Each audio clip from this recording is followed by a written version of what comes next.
Convivencia Cristiana de Oaxaca les saluda y les invita a escuchar la siguiente conferencia.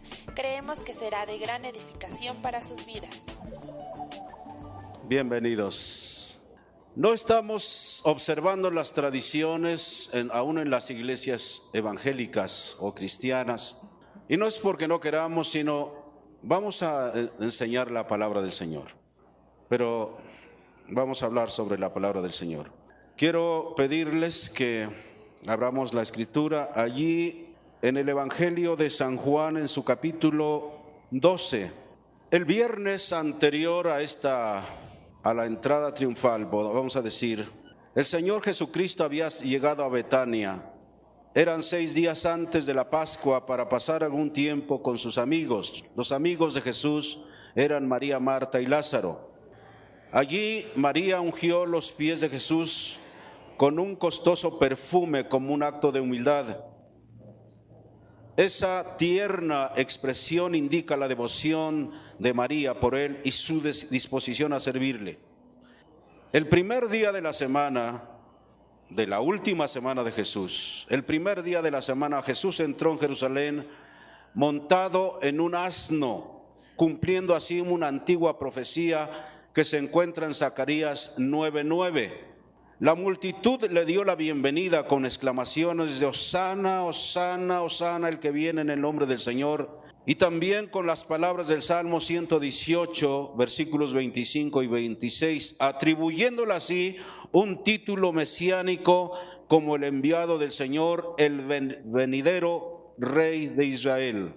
Ahora, lo que nosotros vamos a hablar en esta mañana es precisamente el clamor de unos griegos que se lleva a efecto precisamente en esa misma semana.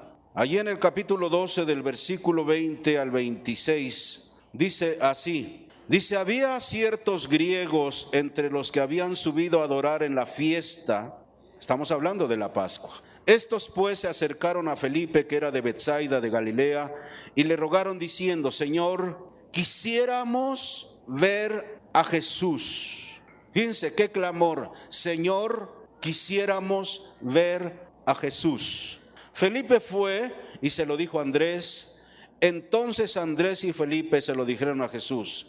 Jesús le respondió diciendo, ha llegado la hora para que el Hijo del Hombre sea glorificado. De cierto os digo que si el grano de trigo no cae en la tierra y muere, queda solo, pero si muere, lleva mucho fruto. El que ama su vida la perderá, y el que aborrece su vida en este mundo para vida eterna la guardará. Si alguno me sirve, sígame, y donde yo estuviere, allí también estará mi servidor. Si alguno me sirviere, mi Padre le honrará. Es algo significativo que en la última semana de nuestro Señor Jesucristo hayan venido este grupo de griegos. Eran griegos prosélitos. Eran griegos, eran gente pagana que se había convertido a la religión judía. Habían dejado el politeísmo, habían dejado de adorar los muchos dioses y ahora solo querían conocer del verdadero Dios. Habían oído de lejos las cosas que hacía el carpintero de Galilea y ellos habían sabido que eran muy diferentes a los religiosos de su tiempo, a los que daban largos discursos, a los que tenían vestimentas elegantes, pero que no ofrecían nada a la gente. Sin embargo, ellos habían percibido que en Jesús era algo diferente. Él hablaba con autoridad. Él hacía milagros y maravillas. Y no era otra cosa más que vamos a hablar de la labor del Espíritu Santo, convenciendo a esta gente para ver a Jesús. Ahora, como un grupo, ellos dijeron, queremos ver a Jesús. Ellos venían del occidente, así como los magos un día vinieron del oriente para ver a Jesús. Ahora, ya en los momentos en que él estaba para ir a la cruz, ahora los griegos vienen para verle. Quiere decir, esto nos muestra que es el clamor de toda la gente en estos días. Si ustedes se dan cuenta, mucha gente que usted le ha hablado solamente ya le estaba esperando lo que usted le está enseñando de la Biblia. En estos días el Espíritu Santo está trabajando y la gente solamente espera que usted abra la boca y les hable de las cosas de Dios. Si usted es un mudo, usted no está llevando fruto. El propósito central de la vida cristiana, escúcheme bien, el propósito central de la vida cristiana es llevar fruto. Todo pámpano que no lleva fruto, lo cortan, se seca y lo echan al fuego. La negligencia también es un pecado. Si nosotros, como hijos de Dios, no hacemos lo que el Padre nos dice, dice la Biblia que aquellos que sabiendo hacer lo bueno no lo hacen, les es pecado. ¿Y cuántas veces nosotros nos hemos rehusado por la vida equivocada, mala, o porque no tenemos un buen testimonio, no les hablamos del Señor Jesucristo? Hay gente que tiene un mal testimonio, cristianos que tienen mal testimonio, hombres y mujeres que no pueden hablar, sus malos hechos les han amordazado para no hablar del Cristo precioso. Así que el propósito central de la vida cristiana es llevar fruto. Hay preguntas que podríamos hacernos: ¿qué quedará de valor eterno cuando ya no estemos? ¿O qué vamos a hacer de nuestra vida? ¿Cuál es el propósito? ¿Se ha preguntado cuál es el propósito de mi vida como cristiano? ¿Cuál es el propósito? Ir y venir, nada más, eso es todo. ¿Cuál es el propósito? ¿Para qué me llamó Dios? ¿Para qué lo llamó a usted Dios? Dice la Biblia aquí en este pasaje. Podemos responder basados en la escritura que hemos leído que el propósito central de nuestra vida es llevar fruto para la gloria de Dios. Y todo lo demás es secundario. Todo lo que hacemos y decimos será juzgado a la luz del fruto que produzca. En este pasaje hay algunos aspectos que surgen de esta lectura. En primer lugar, la Biblia dice que los griegos querían ver a Jesús. ¿Qué querían ver los griegos? Querían ver a Jesús.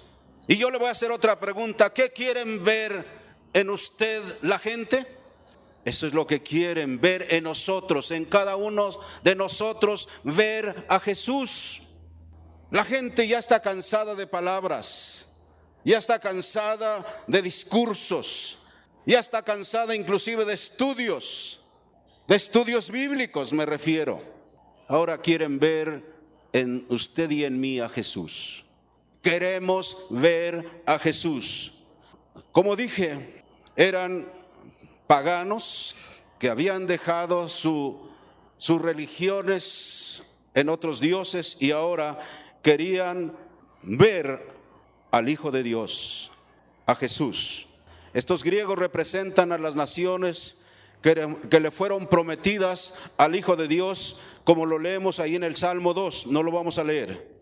Estos griegos se acercan con un ruego, un clamor: queremos ver a Jesús. Tenemos que entender como pueblo de Dios, si vamos a llevar fruto, será por lo que la gente pueda ver en nosotros. ¿Saben de qué? Del carácter de Cristo. Dios nos ha habilitado para ser diferentes, no para ser religiosos ni santulones. Cuando hemos recibido a Jesús como nuestro Señor, el Espíritu Santo nos habilita para ser diferentes. ¿Diferentes en qué? En el carácter. Hay algunos que tenemos carácter muy fuerte, pero ese carácter tiene que ser encauzado debidamente. Un río que no es encauzado es un río que va a causar destrozos, pero ese río será una bendición cuando tenga cauces y podrá bendecir a tantas tierras y tantas gentes.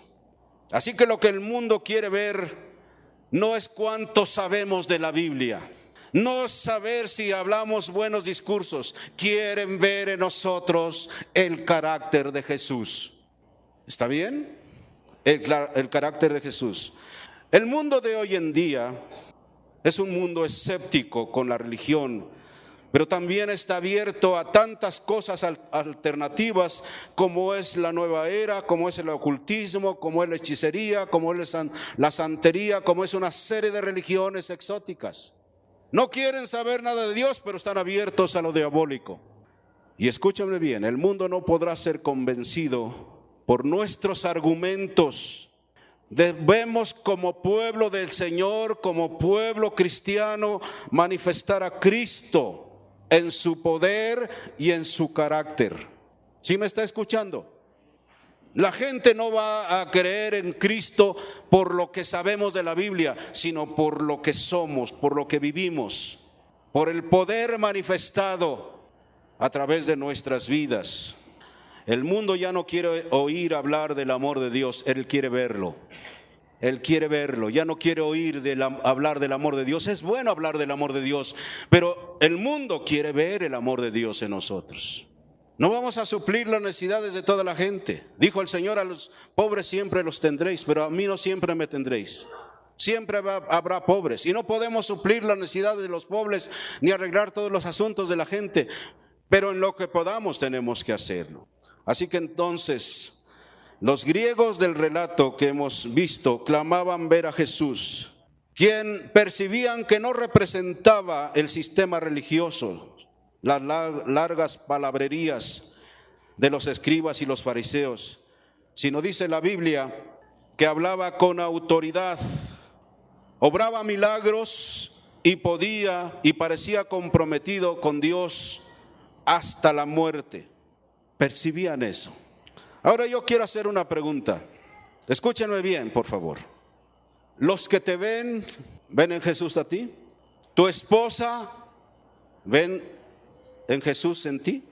¿Tu esposo ve a Jesús en ti? ¿Tus familiares ven a Jesús en ti? ¿Me están escuchando? Piensa un momento. ¿Tus amigas ven en Jesús en ti? ¿Tus vecinos? Una vez una mujer, una joven esposa de un pastor, le preguntó a su tutora, le dijo: oiga, ¿por qué tiene que ser así, que en el ministerio tiene que vivir santamente? Y la otra dama, con más experiencia, le dijo, no le contestó la pregunta, le dijo: ¿estás procurando que en todos tus actos vean a Jesús? ¿Estás procurando que en toda tu manera de vivir vean a Jesús en ti? No estaba tratando de no contestarle la pregunta, pero eso le hizo pensar. A veces yo me he pensado, como alguna vez alguien ha dicho, lo que estoy haciendo lo haría Jesús. Como respondo y como hablo, respondería Jesús. Mi actitud sería la de Jesús. El mundo quiere ver a Jesús. Estos griegos representaban al gran porcentaje de los inconversos, de los paganos. Hemos oído muchas veces esa frase que dicen: tus hechos hablan tan alto que no me dejan oír tus palabras. Yo creo que tenemos que pensar en esto seriamente. Espero que podamos verdaderamente mostrar a Jesús, o procurar mostrar a Jesús en toda nuestra manera de vivir. Hay algo importante que tengo que decir, y ya lo dije al principio: no podemos llevar fruto hasta el momento en que la vida de Cristo se encarne en nosotros. Hasta que nosotros verdaderamente recibimos a Jesús como Señor, es en ese momento cuando hay un milagro y somos habilitados para vivir la vida cristiana. Si no sucede eso, seguiremos con una religión y no llevaremos fruto por hablar simplemente. Lo que predicamos, lo que enseñamos, lo que hablamos, se debe encarnar. Los griegos del cual estamos hablando podían vislumbrar que este hombre era mucho más que palabras. Ellos veían que era el Verbo que se había hecho carne. Como dice San Juan 1:14, y aquel Verbo se hizo carne.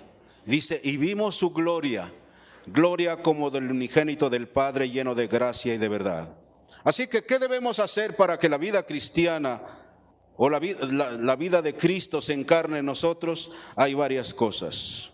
Una de las cosas que aprendemos de este pasaje es que para que Cristo se encarne en nosotros, para que Cristo verdaderamente viva en nosotros, dice que tenemos que morir a nosotros mismos. Morir a nosotros mismos. ¿Me están escuchando? Cuando le dijeron, Señor, los griegos quieren verte, ¿saben lo que él dijo? El Hijo del Hombre, vamos a leer el versículo 23 de ese pasaje. Dice, Jesús le respondió diciendo, ha llegado la hora para que el Hijo del Hombre sea glorificado. Cuando le dijeron, los griegos quieren verte, unos griegos quieren verte. Tal vez los griegos no se pudieron acercar al Señor porque estaba en un área del templo donde los gentiles no podían acercarse a Jesús. Por eso le dijeron a Felipe, Felipe le dijo a Andrés, y los dos fueron y vieron a Jesús, quieren unos griegos hablar contigo. Y él expresó estas palabras, como le estamos leyendo, ha llegado la hora para que el Hijo del Hombre sea glorificado. Jesús se refería a su muerte como una glorificación en vez de una tragedia. ¡Qué cosa maravillosa! En vez de considerarla una tragedia, el Señor Jesucristo consideraba su muerte como una glorificación. Él dijo, ha llegado la hora para que el Hijo del Hombre sea glorificado. Así que entonces estamos leyendo que tenemos, para que la vida de Cristo se encarne en nosotros, tenemos que morir a nosotros mismos. Otros les llaman morir al yo. Desde luego, él se refería a él mismo. Él es el Redentor que muere para que tengamos vida. Pero también por extensión se refiere a nosotros. Se aplica en sus demás aspectos a nosotros, que somos sus seguidores. Dijo el Señor Jesucristo, si el grano de trigo no cae en la tierra y muere, queda él solo. Pero si muere, lleva mucho fruto. ¿Qué es morir? ¿Qué es morir? ¿Saben lo que es morir? Cuando un cadáver, una persona muere, ¿qué pasa? Se desintegra, se pierde, se acaba. Cuando un grano de trigo, de maíz, se muere, ¿qué pasa? Se desintegra, ya no podemos ver que es el mismo grano.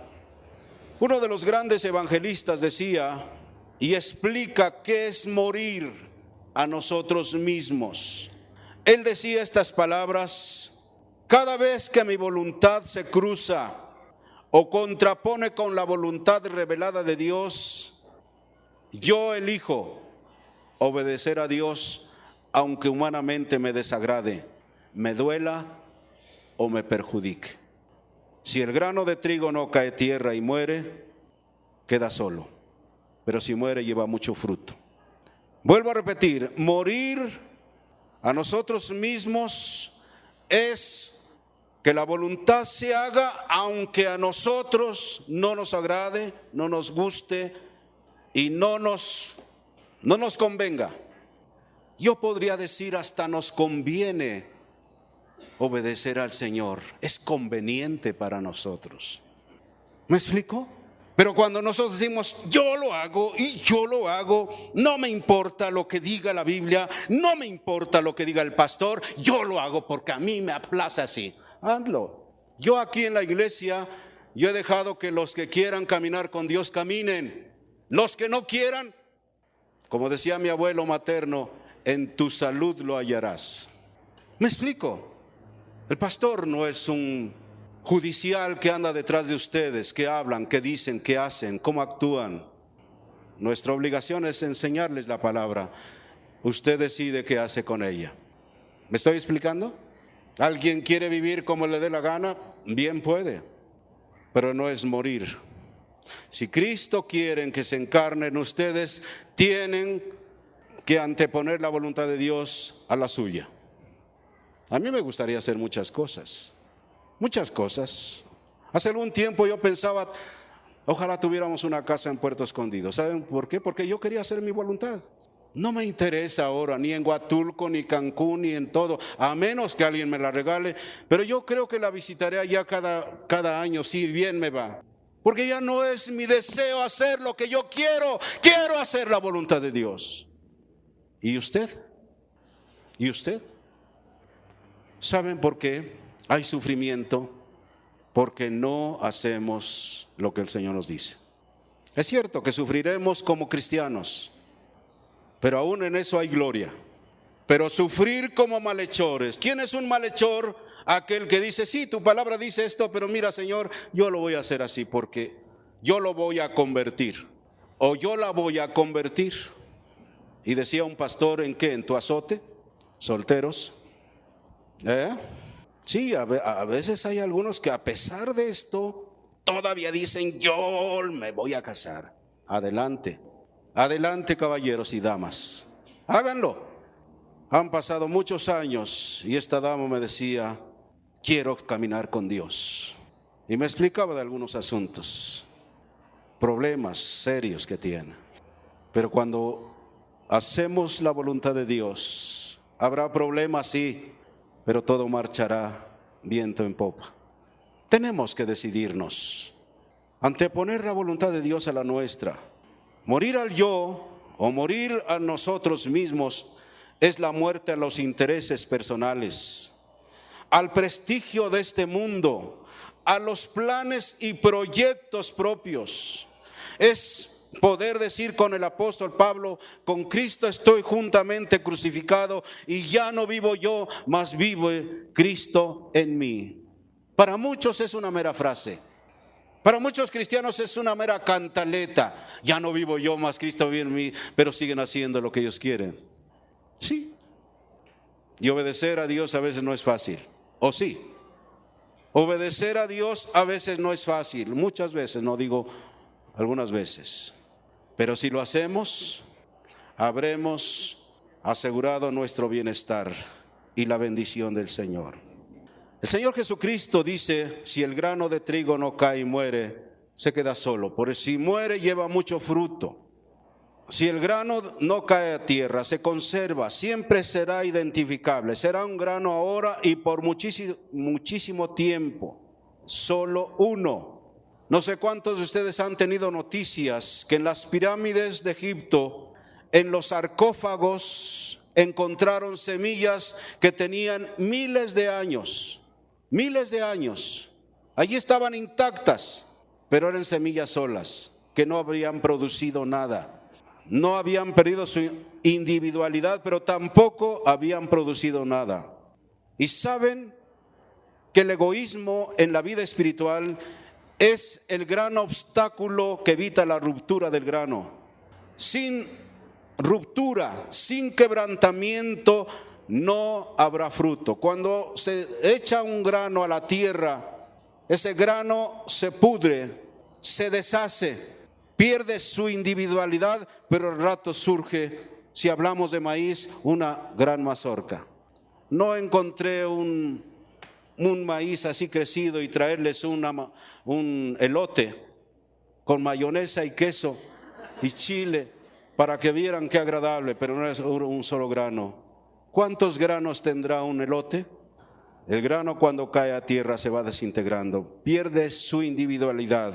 En un sentido ese grano se va a perder, pero al cabo de los años ha originado miles y miles de semillas. Si estuviera el agrónomo, más o menos podría calcular un grano de maíz que se siembre hoy y se coseche, por decir así, mañana, y esos granos se vuelven a sembrar y después se vuelve a cosechar de esos granos. Al cabo de 5 años, ¿cuánto habrá producido eso? Incalculable. ¿Para qué nos ha llamado Dios, caballeros y damas? Para buscar lo de Él. Lo de Él. Anteponer nuestros intereses a los de Él es un fracaso. Tenemos que poner en primer lugar lo que Él quiere. Y escúchame bien, tal vez alguno diga, bueno, usted así piensa, yo pienso de otra manera. Usted puede hacer lo que quiera con la palabra. Usted puede decidir lo que quiera hacer de su vida. ¿Me está escuchando?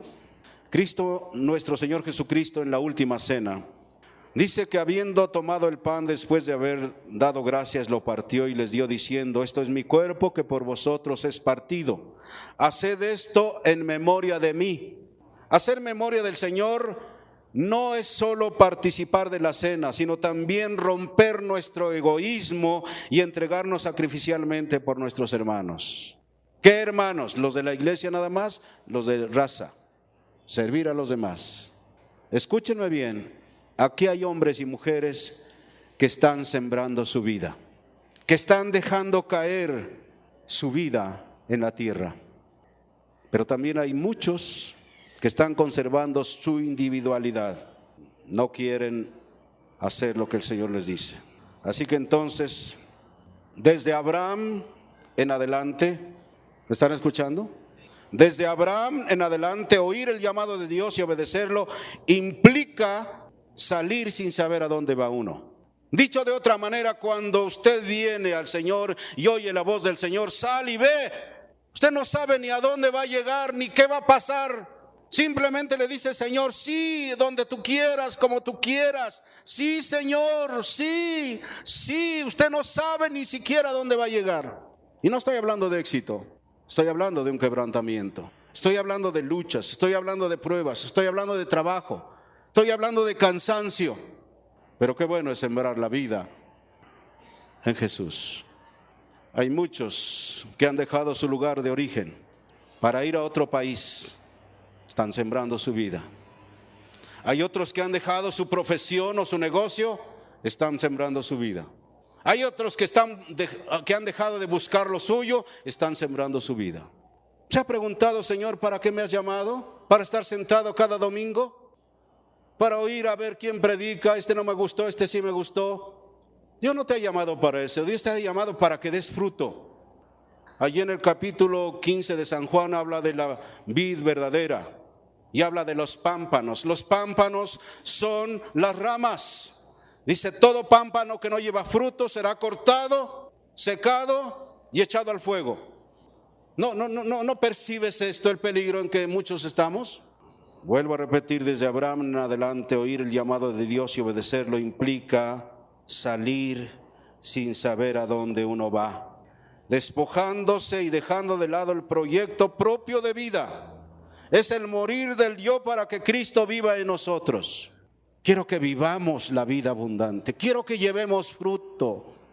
Cuando llevemos fruto, el Padre se va a agradar de nosotros. No hay otra cosa que pueda agradar al Padre. Dijo el Señor Jesucristo: en esto es glorificado mi Padre, en que llevéis mucho fruto y vuestro fruto permanezca. ¿Son palabras del Señor o no? Levante sus manos un momento. Dígale: Señor, perdóname si no he llevado el fruto que tú requieres. Perdóname, Señor, pero quiero que me lleves adelante. No quiero en aquel día ser reprobado. Quiero que se haga tu voluntad en mi vida. Que no sea una mera cantaleta. Hágase tu voluntad, pero yo hago lo mía. En esto es glorificado mi Padre, en que llevéis mucho fruto y vuestro fruto permanezca. Padre, que no hayamos corrido en vano. Todos los que tratamos de servirte en este lugar, que no corramos en vano, Señor. Que este fruto permanezca para vida eterna. Oh, te damos gracias, Señor. Gracias, Señor. Hemos dicho, si queremos que aquel verbo se haga carne en nosotros, como dice San Juan 1:14, y aquel verbo se hizo carne y habitó entre nosotros. Si queremos que Cristo se encarne en nosotros, tenemos que morir a nuestros propios intereses, o de otra manera morir al vivir. También tenemos que tener una conversión de nuestros valores. La encarnación de la vida de Cristo significa una conversión que no se limita a lo que creemos doctrinalmente, sino que revoluciona y transforma nuestra forma concreta de vida, transforma nuestros valores. Escúchenme bien esto: amar la vida de este mundo y seguir a Cristo son incompatibles. Si nosotros queremos vivir como el mundo vive, y decimos amar a Cristo, no es cierto. Amar la vida de este mundo y seguir a Cristo resultan incompatibles. Yo te preguntaría en esta mañana, ¿cuáles son tus prioridades y tus objetivos en la vida? Y la respuesta a esa pregunta responde exactamente a la cuestión de si estás amando la vida de este mundo o estás aborreciendo esta vida por causa de Cristo. O dicho de otra manera, si has muerto o no para que la vida de Cristo se encarne en tu vida. Dice el Señor Jesucristo, si el grano de trigo que ha caído en tierra o permanece intacto y estéril. Si el grano de trigo no cae en tierra, permanece intacto y estéril, pero si cae en la tierra va a producir fruto. Que Cristo esté en nosotros y con nosotros, eso es la vida abundante. Algunos dicen, pastor, yo no estoy viviendo la vida abundante. Yo digo, no estás dándole lugar a Cristo que viva en tu vida. Porque la vida abundante solamente puede uno disfrutarle cuando Cristo vive en nosotros. Cuando estamos haciendo lo que Él quiere que hagamos. Cuando nuestros intereses son desechados por los intereses de Él. Cuando los propósitos de Dios son hechos y no los nuestros. Y no estoy hablando de cosas que necesitamos en este mundo. Yo no estoy diciendo ya no tengas casa, no tengas coche, no tengas dinero, no tengas esto. No hablo de eso. Porque Dios no quiere que vivamos también en la miseria. Dios nos ha llamado para vivir en la miseria, pero que no sea lo primero. Dijo el Señor Jesucristo, mas buscad primeramente el reino de Dios y su justicia, y las demás cosas os vendrán por añadidura. Yo lo he comprobado en 37 años de caminar con Dios. Y no le he pedido a nadie que me dé una ofrenda. Solamente he hecho lo que la Biblia dice. Que Cristo esté en nosotros y con nosotros es la vida abundante. Lo demás solo resultará en vacío, vanidad y muerte. ¿Qué será de nuestra vida cuando se haga el balance final? Lo único que permanecerá en esta hora, cuando se haga el balance, cuando se haga el recuento, será el fruto que hayas podido llevar en el poder del Espíritu Santo para la gloria de Dios. Cuando el Señor Jesucristo en estos últimos momentos hablaba con sus discípulos en el capítulo 17 de San Juan, cuando ya la cruz era inminente, Cristo el Señor se regocija,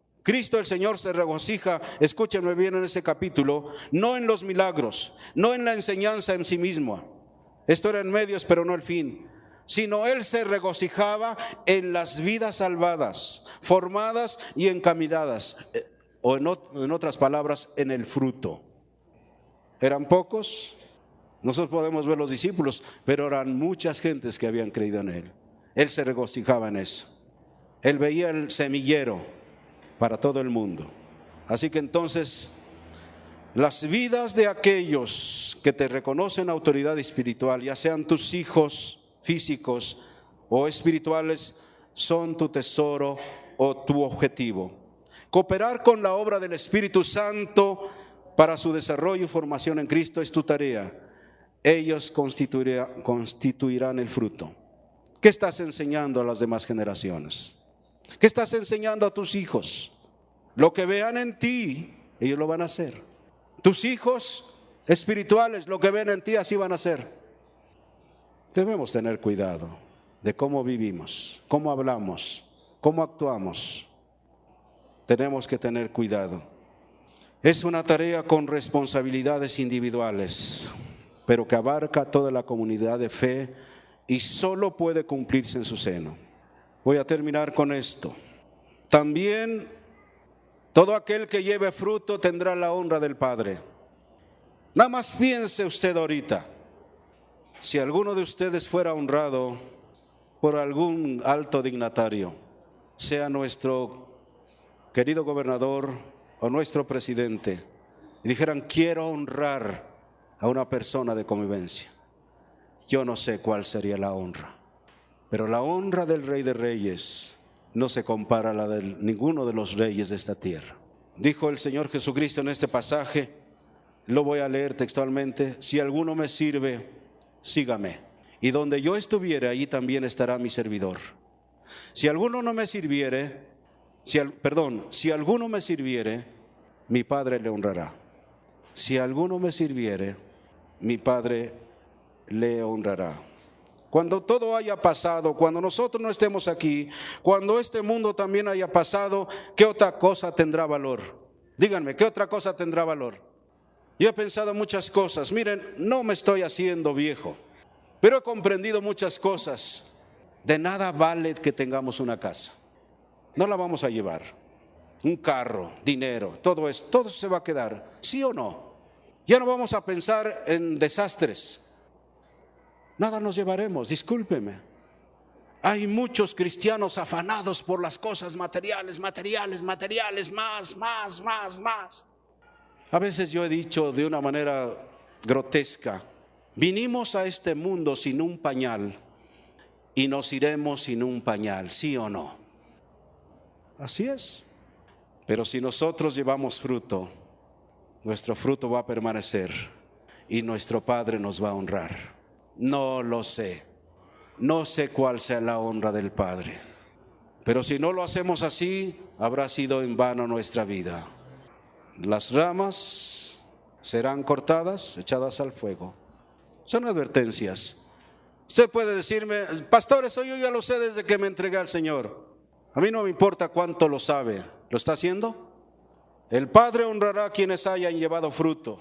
Lo demás, el prestigio y la opinión humana habrán dejado de ser. El mundo habrá pasado y sus deseos, dice la Biblia.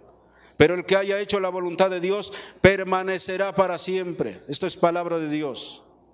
A veces en los velorios he citado el epitafio de San Agustín. Ese epitafio que está en muchos de los panteones. Postraos, aquí la eternidad empieza. Y es polvo aquí la mundanal grandeza. ¿A dónde estarán los títulos? ¿A dónde estarán las maestrías, los doctorados, los honores, el prestigio? ¿A dónde estará? Todo allí se hace polvo. Pero como dice la Biblia, pero el que haya hecho la voluntad de Dios permanecerá para siempre. ¿Me están oyendo? Pero el que haya hecho la voluntad de Dios permanecerá para siempre. Yo te pregunto, ¿estás dispuesto a hacer la voluntad de Dios? Te pregunto, contéstalo tú. Si dices, pues lo voy a pensar, también voy a respetar eso. Pero no contestes por contestar. ¿Estás dispuesto a hacer la voluntad de Dios? Ustedes son los que deciden. En el centro de la voluntad de Dios para nuestra vida es que llevemos fruto.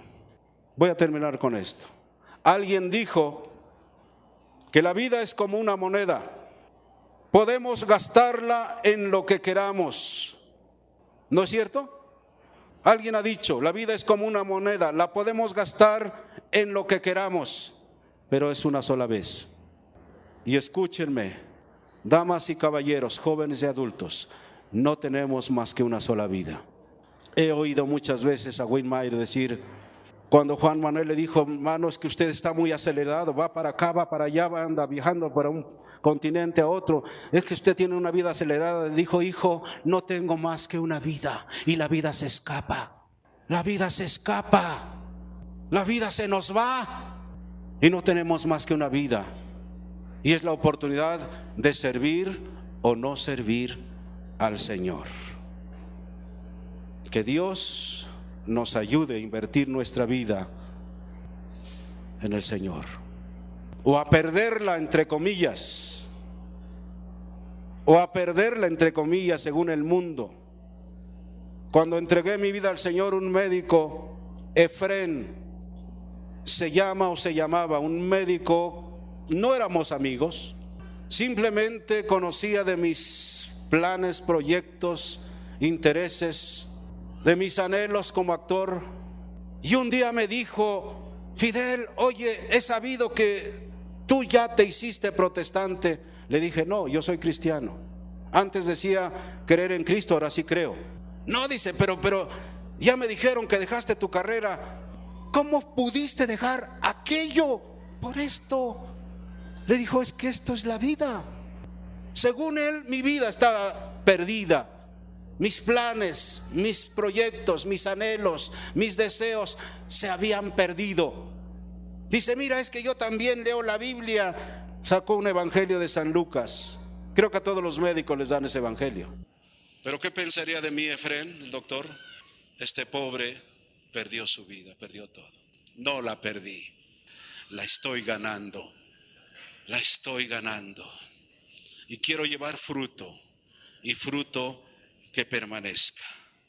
Si el grano de trigo no cae a la tierra y muere, no llevará fruto.